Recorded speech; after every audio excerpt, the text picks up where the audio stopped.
friends, this is Bani and welcome to my channel. বন্ধুরা, আজকে আমি তোমাদের জন্য একটা দারুণ টপিক নিয়ে এসেছি। আমরা প্রায় কনফিউজড হয়ে যাই have been to, have been in আর হ্যাভ বিন অ্যাট এর ব্যবহার নিয়ে। কোনটার ব্যবহার আমরা কখন করি? সেন্টেন্সে আমাদের প্রায় বলতে হয় আমি একবার দিল্লি গেছি, আমি একবার মুম্বাই গেছি, আমি দুবার মুম্বাই গেছি।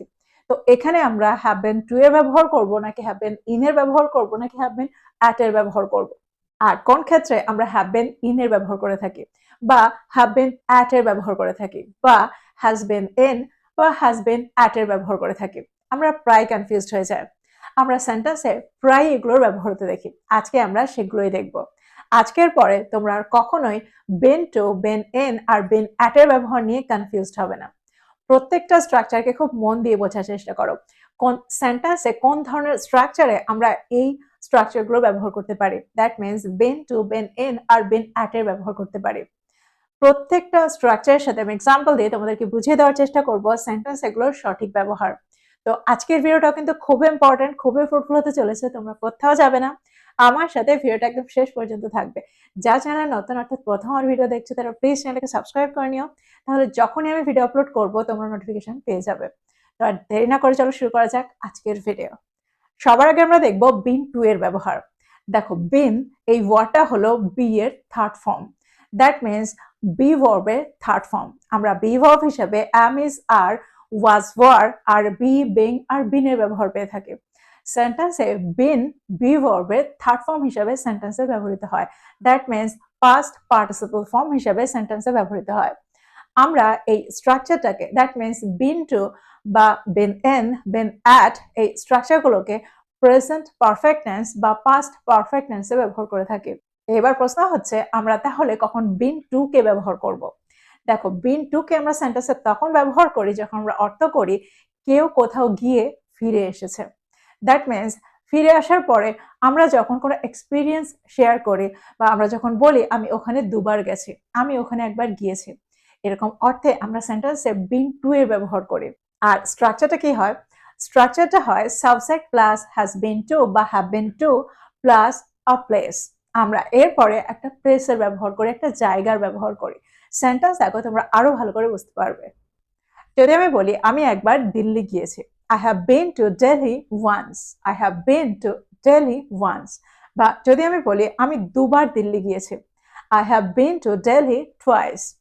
দেখো সেন্টেন্সে আই হ্যাভ বিন টু তারপরে আমরা একটা প্লেসের ব্যবহার করেছি, একটা জায়গার ব্যবহার করেছি যেখানে যাওয়ার কথা হচ্ছে। দেখো এখানে আমরা অর্থ করছি আমরা সেখানে গিয়েছিলাম, আমি সেখানে গিয়েছিলাম আর চলেও এসেছি। এরকম অর্থে আমরা সেন্টেন্সে বিন টু এর ব্যবহার করে থাকি। এবার যদি আমি বলি আমি কখনো দিল্লি যাইনি, I have never been to Delhi. I have never been to Delhi. আমি কখনো মুম্বাই যাইনি, I have never been to Mumbai. তোমরা বুঝতে পারছো এই সেন্টেন্সগুলোকে আমরা কিভাবে তৈরি করছি বিন টু এর ব্যবহার করে। একটা এক্সাম্পল দেখো, যদি আমি বলি আমরা দুবার ওই রেস্তোরাঁয় গিয়েছি, we have been to that restaurant twice. We have been to that restaurant twice. যদি আমি বলি আমি ওই গ্রামে অনেকবার গিয়েছি, I have been to that village many Times. I have been to that village many times. I have been to that restaurant many times. আমি অনেকবার ওই রেস্তোরাঁয় গিয়েছি। তো এইভাবে সেন্টেন্সগুলোকে তৈরি করতে হবে। এবার প্রশ্ন হচ্ছে তাহলে আমরা হ্যাজ বিন টু এর ব্যবহার কখন করি? দেখো আমরা সাবজেক্ট অনুযায়ী হ্যাজ বিন টু এর ব্যবহার করে থাকি বা হ্যাভ বিন টু এর ব্যবহার করে থাকি। যখন সাবজেক্টটা থার্ড পারসন সিঙ্গুলার নাম্বার থাকে তখন আমরা তারপরে হ্যাজ এর ব্যবহার করি। ফর এক্সাম্পল, যদি আমি বলি সে একবার কলকাতায় গিয়েছে, he has been to Kolkata once. He has been to Kolkata once. সে দুবার কলকাতায় গিয়েছে, he has been to Kolkata twice. দেখো এখানে আমরা হি হ্যাজ ব্যবহার করছি, অর্থাৎ হি এর পরে হ্যাজ এর ব্যবহার করছি। He has been to Kolkata twice or once. এখানে সাবজেক্টটা হি রয়েছে, that means third person singular number. আর ঠিক সেই কারণে তারপরে এই সাবজেক্টটার পরে আমরা হ্যাজ এর ব্যবহার করেছি। যদি আমি বলি সে আজ তিনবার বাজারে গিয়েছে, সেন্টেন্সটা কি হবে? হি has been to the market thrice today. He has been to the market thrice today. তো আমার মনে হয় তোমরা বুঝতে পারছো সেন্টেন্সে আমরা হ্যাজ বিন টু বা হ্যাভ বিন টু এর ব্যবহার কখন করছি। এইবার প্রশ্ন হচ্ছে তাহলে আমরা হ্যাড বিন টু এর ব্যবহার কখন করব? দেখো আমরা এখানে হ্যাড বিন টু এর ব্যবহার করতে পারি কিন্তু আমরা এই ধরনের সেন্টেন্সে অর্থাৎ একই ধরনের সেন্টেন্সে হ্যাড বিন টু এর ব্যবহার করতে পারি না। আমরা পাস্ট পারফেক্ট টেন্সে হ্যাড বিন টু এর ব্যবহার করে থাকি। আর পাস্ট পারফেক্ট টেন্সে আমরা দুটো ক্লজ পাই। সেন্টেন্সে যখন আমরা অর্থ করি অতীতে দুটো কাজ সম্পন্ন করা হয়েছে, অর্থাৎ কোথাও যাওয়ার আগে সে একটা জায়গা থেকে ঘুরে চলে এসেছে, এরকম অর্থে আমরা সেন্টেন্সে হ্যাড বিন এর ব্যবহার করতে পারি, হ্যাড বিন টু এর ব্যবহার করতে পারি। অর্থাৎ যখন আমরা অর্থ করি এটা করার আগে সে সেখান থেকে ঘুরে চলে এসেছিল, এটা হওয়ার আগে সে সেখান থেকে ঘুরে চলে এসেছিল, অর্থাৎ অতীতের দুটো কাজ, সে কোথাও গিয়েছিল বা কোনো একটা ঘটনা ঘটেছিল, দুটোই অতীতের কাজ। অর্থাৎ অতীতের দুটো অ্যাকশন বোঝাতে আমরা হ্যাড বিন টু এর ব্যবহার করে থাকি। আর যখন আমরা অর্থ করব কোনো একটা ঘটনার আগে কেউ কোথা থেকে ঘুরে চলে এসেছিল, তখনই আমরা সেই ক্লজটার সাথে হ্যাড বিন টু এর ব্যবহার করে থাকি। এক্সাম্পল দেখো, তোমরা আরো ভালোভাবে বুঝতে পারবে।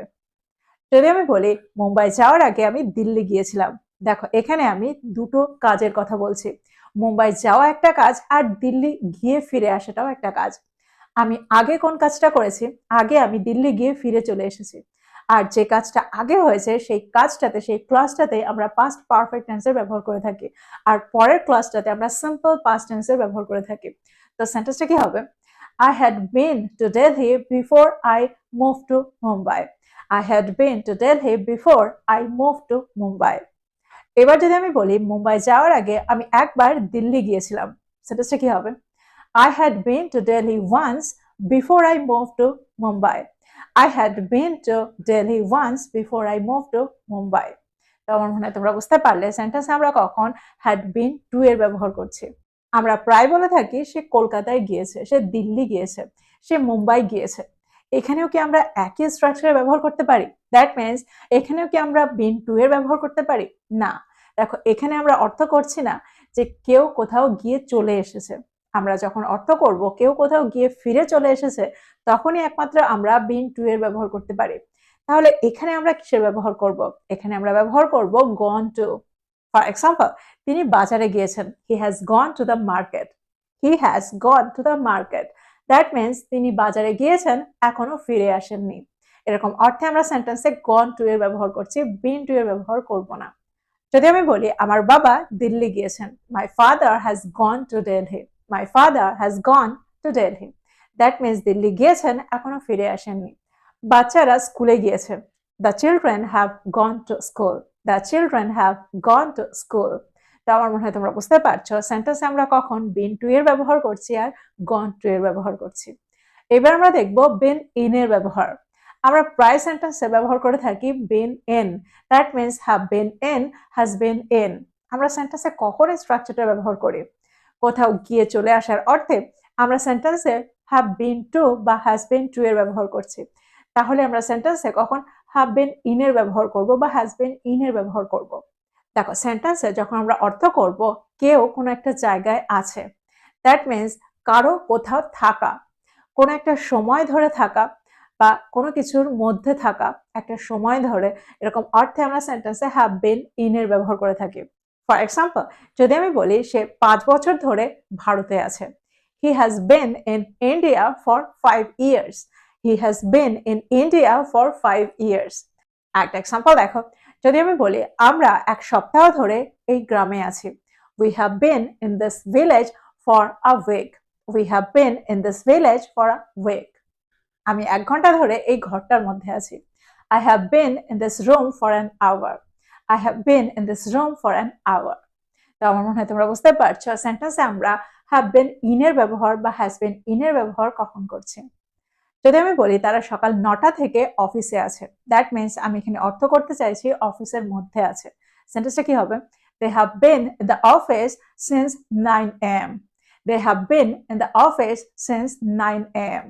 তো এক্সাম্পলগুলোর মধ্যে দিয়ে আমার মনে হয় তোমরা বুঝতে পারলে সেন্টেন্সে আমরা হ্যাজ বিন ইন বা হ্যাভ বিন ইন এর ব্যবহার কখন করছি। এবার আমরা দেখবো হ্যাড বিন ইন এর ব্যবহার। দেখো আমরা এই ধরনের অর্থে হ্যাড বিন ইন এর ব্যবহারও করতে পারি, কিন্তু সেই একই ফর্মুলা। দ্যাট মিনস আমরা পাস্ট পারফেক্ট টেন্সে হ্যাড বিন ইন এর ব্যবহার করে থাকি। ফর এক্সাম্পল, যদি আমি বলি মিটিংটা শুরু হওয়ার আগে সে সকাল থেকে অফিসের মধ্যে ছিল, সেন্টেন্সটা কি হবে? He had been in the office since morning before the meeting started. He had been in the office since morning before the meeting started বা বিফোর দ্য মিটিং বিগ্যান। তো আমার মনে হয় তোমরা বুঝতে পারছো সেন্টেন্সে আমরা হ্যাড বিন ইন এর ব্যবহার কখন করছি। যখন সেন্টেন্সটা পাস্ট পারফেক্ট টেন্সে থাকবে তখন আমরা হ্যাড বিন ইন এর ব্যবহার করব। এবার আমরা দেখব এর পরেরটা। দ্যাট মিনস এবার আমরা দেখব বিন অ্যাট এর ব্যবহার। আমরা সেন্টেন্সে বিন অ্যাট এর ব্যবহার কখন করি? দেখো অনেকটা বিন ইন এর মতোই, কিন্তু আমরা বিন ইনকে যখন সেন্টেন্সে ব্যবহার করি তখন আমরা কোনো একটা জায়গার মধ্যে থাকার কথা বলি, কোনো একটা দেশের মধ্যে থাকা, কোনো একটা ঘরের মধ্যে থাকা, কোনো একটা কারের মধ্যে থাকা, যে কোনো একটা জায়গার মধ্যে থাকার অর্থে আমরা সেন্টেন্সে বিন ইন এর ব্যবহার করি।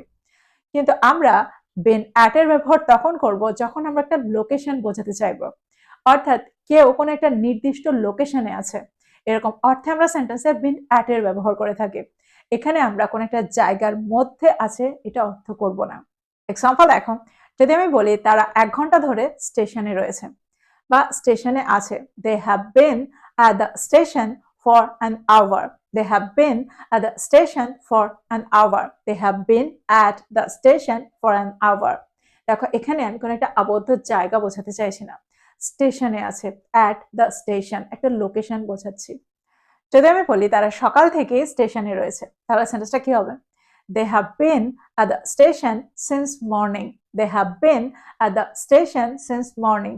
সে সকাল থেকে স্টেশনে রয়েছে। He has been at the station since morning. যদি আমি বলি তারা সকাল থেকে দিল্লি বিমানবন্দরে রয়েছে, সেন্টেন্সটা কি হবে? They have been at the Delhi airport since morning.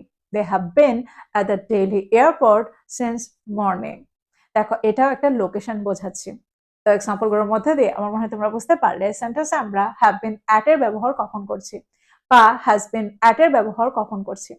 এবার আমরা দেখব হ্যাড বিন অ্যাট এর ব্যবহার। দেখো এখানে আমরা পাস্ট পারফেক্ট টেন্সে হ্যাড বিন অ্যাট এর ব্যবহার করব।